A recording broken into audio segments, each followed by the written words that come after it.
Photoshop CC. So I'm actually going to make this series. It's just going to go over all the basic tools on Photoshop itself. It's for anybody that wants to become certified in this program. To me, taking classes on Photoshop, it can be beneficial, but I got certified. I've got 4 different certifications by just watching YouTube videos like this and learning how the program pretty much works. So without any other ado, let's get this started. So this is going to be the Photoshop interface when you open up Photoshop. So I'm currently on a Mac. I'm going to try my best for anybody that is using Windows to give any shortcuts to them too, but I will be using Mac shortcuts. So this is pretty much what Photoshop's going to look like the first time you open it, and this is it. So a few things to get familiar with. These are all your tools that you have in Photoshop here on the left side. And then up on the top you have settings or options for the tools that you are currently using. Down here in the bottom right corner it's going to display all the layers in your current file that you are editing. And you can flick through this panel here, which we'll get into later. So, and then one last thing up here is just going to show you the colors you have selected down on your tool interface. So if you are open to Photoshop and it does not look like mine, either if you're on a Windows or Mac, you're going to come up to the top here and you're going to go over to Window, and you're going to go to Workspace and Essentials. And even if you have selected to Essentials and it still does not yet look like mine, you're going to press Reset Essentials and that will reset your whole interface. Anyway, let's get started. So to start off a Photoshop file that you can add all your photos to and start editing, you're going to want to go up to File, New. Windows and Mac, it will show your shortcut here. So on Mac it's going to be Command N, on Windows it's going to be Control N. So once we start up a new file, it's going to come up with this screen. So on this screen we're able to name our file. So I'm just going to name it YouTube Test. And our preset, it comes with a few presets: US paper, international paper, photo, web, mobile devices, film, and video. So let's just go for default Photoshop size now. So down here it will show you everything that you have selected, and they have a few different formats: pixels, inches, centimeters, millimeters, points, picas, and columns. Really, you're never going to move out of these until you get a little bit more advanced in Photoshop. So you're going to have to learn screen sizes, but right now the average screen size on a computer is going to be 1920 by 1080. So that's going to be your HD quality for your camera. So this is your sizes and all your stuff that you need. Now you got the RGB color. These two are the best for printing, and then the lab color, gray color, and bitmap, they are all used for other programs such as Unity or other programs that you're creating apps. But again, that's a little bit too advanced. You can change the bits. Let's just leave it on 8-bit because, again, you'll learn later on in the series. Resolution, that's going to be resolution per pixel. So keep it around 72 if you're going to be working on a 1920 by 1080 workspace. So that's about it. And then as you see over here, it's going to display your image size, and right now mine is going to be 5.93 megabytes. So if you like this and you're going to be using 1920 by 1080 a lot, you can actually save your preset. And here you're going to want to tick every box here so it saves everything that you've set up, and then you're going to give it a name. But I already have one for 1920 by 1080 pixels. Again, you can name that whatever you want. I pushed mine up to 300, the resolution of 300, just because I want better quality, but again, it's up to you. So once you press OK on this, it is going to bring up your new Photoshop file. So on a Mac, you're going to press Control-0, which is going to bring it up to 100%, as much, it will zoom into your picture as much as possible. And on a Windows, I believe it's going to be Control-N. So now we've got ourselves a blank white selected background. So over here now you can see in the layers we have background, and background has appeared. Now this lock icon here means that we cannot do anything with, see, could not use your move tool because the layer is locked. So everything is blocked with the lock. Even if I was going to draw on it, it would be locked. So if you want to unlock that, you're just going to simply hit the lock and it is unlocked. So now I can move it. Now if you want to undo your changes, go up to Edit, Undo Move. So in my case it was Command Z, Windows Control Z. And if you want to just lock a layer again, you're going to come up here to this lock button and it will lock a layer. Now, since we're over here, we may as well bring you through the interface of over in the layers. So if you double click the name of the layer, you're going to have it highlighted and you can actually delete it and name it what you choose. So, background. We'll just call it background. Anyway, so right now we have it set as background.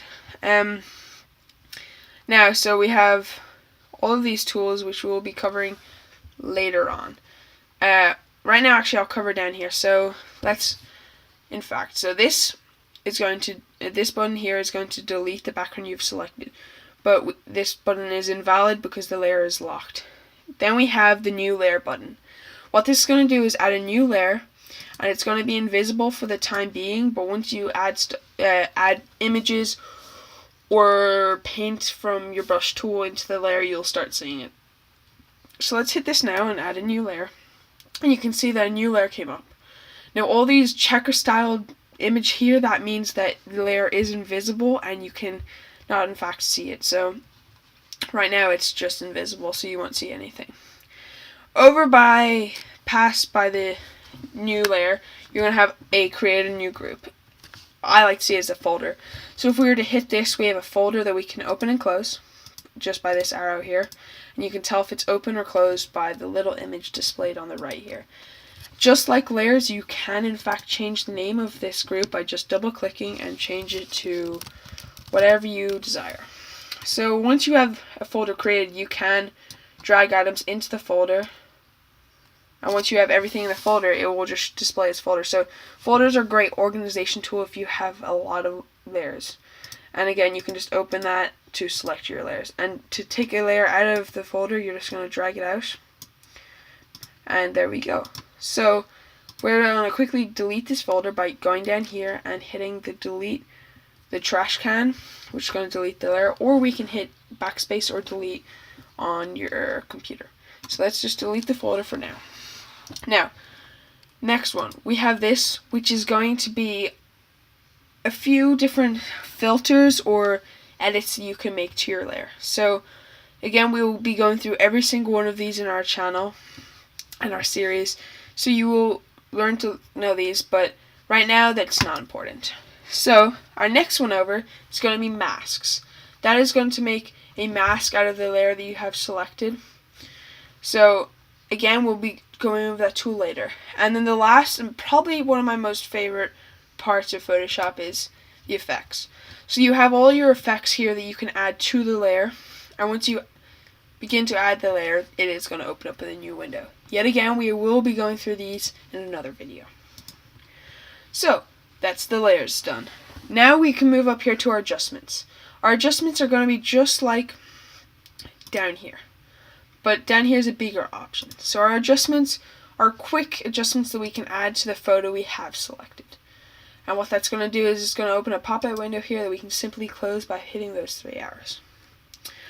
Now, we also have styles here, which again is going to add a few different styles to your body or text or image that you are using. Again, we'll be going over this later on in the series. Here we have our color box, as we said before, which is going to show the colors that we have selected for our 2 brushes. And then we also have our swatches panel here, which will have most of the basic colors that you can pick between, and you can see it will change from down there. Now, over here is all of our tools. You have a lot of default Photoshop tools. They are also very handy. So what we're going to do is we're going to actually show you all of the tools here. So quickly I'll show you. So this tool is the moving tool. So if we were to say perhaps get the brush tool, and if we were to draw, that's not a good example because it's white. If we were to draw a weirdly shaped semicircle, badly drawn, you can hit the move tool. Now, automatically when you hit the move tool, you will not be able to see the box that I had displayed there. Some people like this, some people like it like this, and some people don't. I prefer it with the box because it gives me a little bit more freedom. Anyway, so you have all of your options up here. Now, all of these options aren't allowed yet because the file is still being moved. So once we press enter, they should be allowed to come back up. Anyway, if you want to get the box that was shown while I was using it, you're going to hit the show transform controls. What this is going to do is going to show little boxes in the top right corner, top left corner, and other places seen. What you can do with these boxes is you can actually drag the shape to resize the image or thing that you've just drawn to whatever you want. And again, by just using our Command Z, we can actually reverse what we did. Another thing in here, we're going to be able to move our anchor point, which is going to change our rotation, the points of rotation, which again we will get to in another video. So we're just going to delete those, undo those edits that we made. Okay, and as you saw there, if you go up to the top right corner of these and just slightly go out of the corner, you're going to see the curved corner with 2 arrows on either side. That's going to let you rotate your tool. So that is the move tool. So we're going to go ahead and delete this layer because we don't need it right now. Now, what we have here is our marquee tools. Now, right now the rectangle is selected in my preferences. It may be an elliptical, single row, or single column for you, depending on how your Photoshop opened. But to bring up the sub menu, you're going to right click this and you're going to see all the options you have in here. What these are going to do is select the images, select partial parts of your images, so you will only edit that part of the image. We will be going into more depth in all of these tools in another video. In here we have our lasso tools. We have our normal lasso tool, the polygonal lasso tool, and the magnetic lasso tool. So really quickly, what this does is it's just like the marquee tool, but it's a little bit more freedom. So what we can do is we can draw a shape with our normal lasso tool, and it'll actually make the selection like before in a more personal and customizable shape. Now, if you have this selection made, I forgot to mention to this, you can actually deselect your selection by pressing Control D or Command D on a Mac, and that will deselect it. And if that is not working for you and you can't remember shortcuts, you can simply come up to the select menu and press deselect. Now, we also in this menu have the polygonal lasso tool, which is again a little bit more customizational, but it keeps your line straight. So I use this if I was to remove partial parts of an image. You can again draw a random shape if you want, and once you join it back up, it will make that selection again. For now, we're going to deselect that again. You can use your shortcuts, or you can use your select as seen there. Next, we have our quick selection tool and our magic tool. And what these do is, if we were to again draw, oh sorry, we had it set on our background there, we're going to make another layer here. If we were again to draw another oddly shaped line, we can actually select this line or select certain colors in this line. So what we can do is, if we get our selection tool and we can make this bigger, which again I'll teach you how to do in a second, you can actually just make a selection of that color scheme or that similar colors on the image or layer that you are editing. So that will make the selection, and then you can use the selections for many different things, as we'll see later on in the series. Also, we have the magic wand tool, which is you can actually just click and it will select your whole thing. Now we have our crop tool. Cropping, I'm sure 99% of you know what cropping is. Cropping will just take it out partial parts of the image and it will resize the image to a different size. So if we were to crop this image right now, you can see here, all you simply have to do to crop an image is move one of the corners inwards to a spot that you like. If we just wanted to show a little bit of this line, and you can actually just hit enter. and that will automatically crop the image for you. So once you have the image cropped, you can decrop it by again going up to Edit, Undo. Edit, Undo, Crop.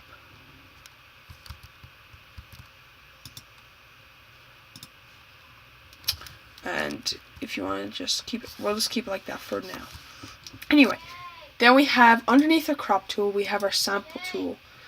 And this has a lot of options, and really you're not going to be using most of them unless you get more advanced.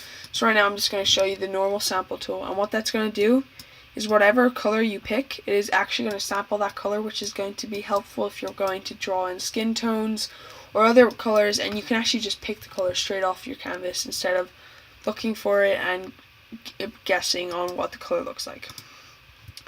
Next up we have all of these. So what these are going to do is it's Photoshop's automatic way of removing images from or content from your images, and they are all really easy to use.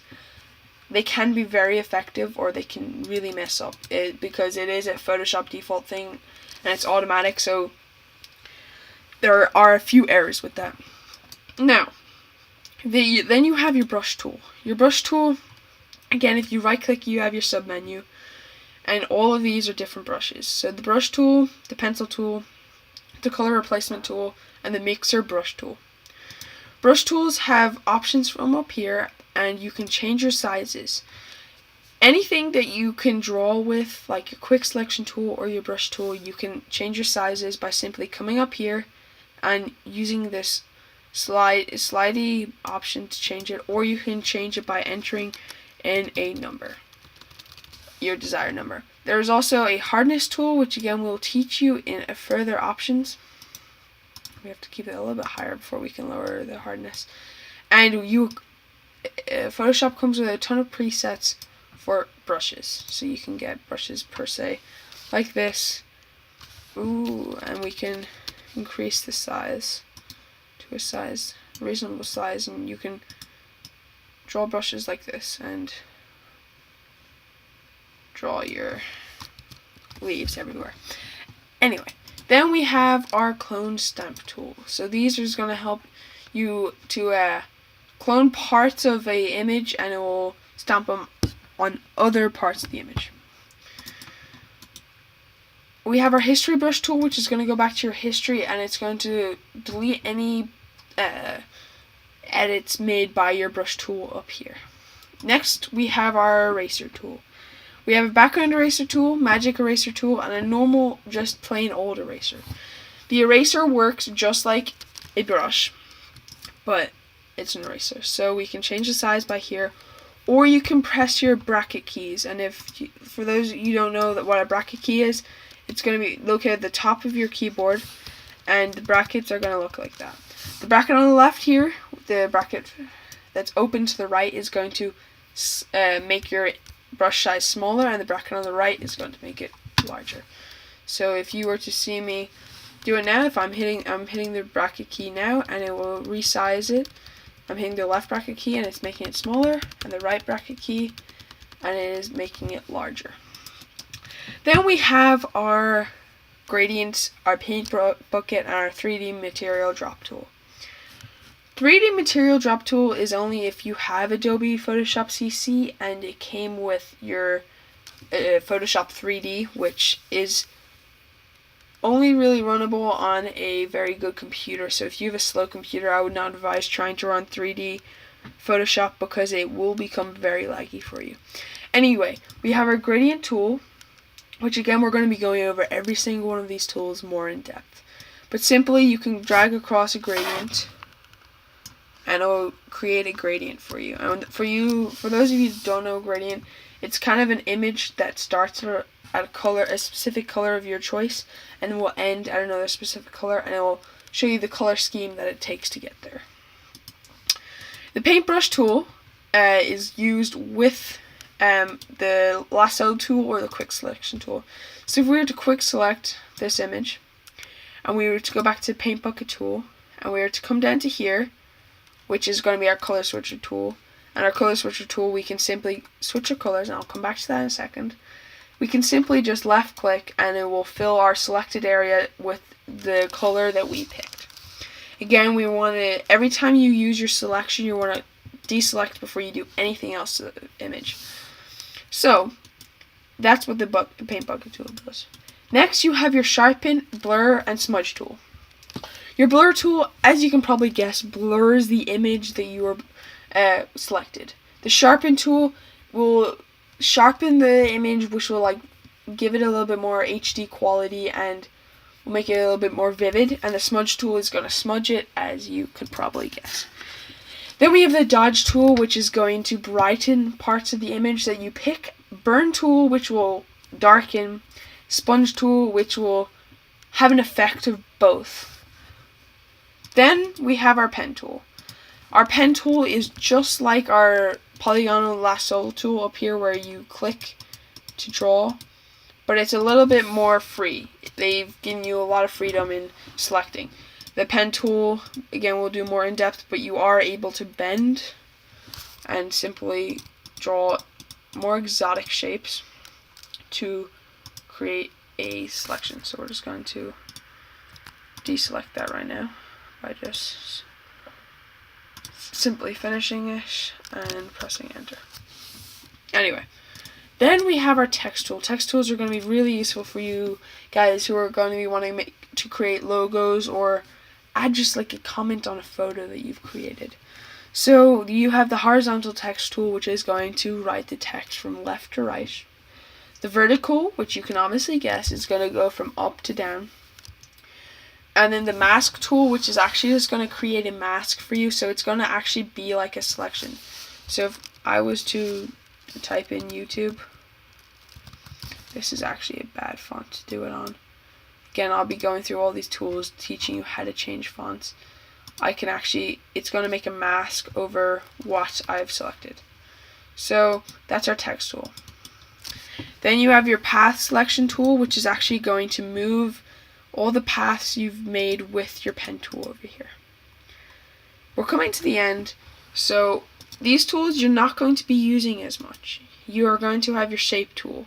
Shape tools are going to create custom shapes by simply dragging them, and it's going to be opening these presets here. So let's go ahead and delete this by either clicking the trash can, pressing the delete button, or actually simply dragging it down to delete. Custom shapes, shapes have many different shapes. They have the rectangle shape, rounded edge, so it's going to be just a rounded edge. An ellipse tool, which is circles, ovals, and all that good stuff. Polygons, lines, and custom shapes. Custom shapes are going to come up here, and again, we will be going over this to help you guys in the future. Then we have our hand tool, which is actually going to help us drag around our image if we have ourselves zoomed in just a little bit. So we're going to be able to, much like a web browser, grab and move by just simply left clicking and dragging. We're going to use our Command 0 or Control 0 to go back to our default 100% view. Then we have our magnifying glass, which by left clicking it is going to zoom you in and constantly zoom you in. And up here you're going to be able to left click up here, the minus tab, and obviously it's going to on zoom. Sorry. You're going to also be able to hit 100%, which is 100%. So if you go fit on screen, it's going to fit it just by pressing Command 0 or Control 0. Or you can press 200%, which is going to be zooming in. And all of these other styles, which we can go over later on. Then we have our color pickers. As you saw me use earlier in the video, you can also just hit one of these colors and change them up to whatever you want using the color swatcher tool. Or you can actually type in a certain code that will bring you towards the color that you are looking for. So you will be able to look up codes for colors if you wanted to on Google, or you can actually simply, if you bring your mouse outside of this square, your sample tool from over here, where's it gone now, from over here will be selected, and we can actually go around and select colors from our canvas that we have selected. Now simply, if you are a good person for shortcuts, I will be putting all the shortcuts in the link below. If you're a bad person and you want to just use the good old ways, I will be teaching you them too. So a shortcut, you can actually switch in between these colors. You have a foreground color and a background color. You can switch them by just hitting these arrows, or you can hit X on your keyboard, which will change that. You can also hit the default black and white. You can also, let me just change this color real back here. You can also actually press D for this, and it will change it back to black and white. Then you have your mask selection tool, which is going to be just like the selection from down here. And then you have your window tool, which will change your the screen that you're seeing in Photoshop. But for right now, we're going to keep it the way you have it set. So this is just going to be the first video. I hope you enjoyed it. It is just a quick video describing your Photoshop interface. We will be going over the toolbar up top here, and we're going to be going to specifics on each and every tool you have on your set. So hopefully you enjoy, and I'll see you in the next video. Thanks, and bye-bye.